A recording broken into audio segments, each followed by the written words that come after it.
যাত্রাপথে আল্লাহ তুমি সকলকে হেফাজত করো। আজকে এটা হচ্ছে আপনার আল্লাহর দরগা রোডে, এটা হচ্ছে তারাগুনিয়া পার হয়ে আমাদের সামনে এই ঘটনাটা ঘটেছে যাওয়ার সময়।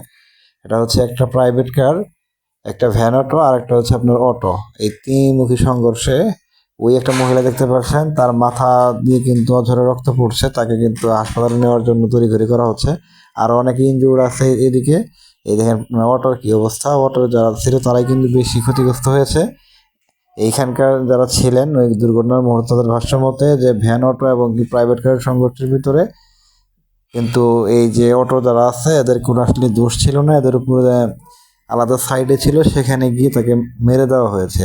এই কারণে এলাকার ভিতরে একটা জনমনে একটা প্রশ্ন ভীতির সৃষ্টি হয়েছে এবং মানুষজন কিন্তু অলরেডি অনেক দূর হয়ে যাই হোক, মহিলাটাকে আমরা বাসে তুলে দিতে পারছি, এটা হচ্ছে বিষয়।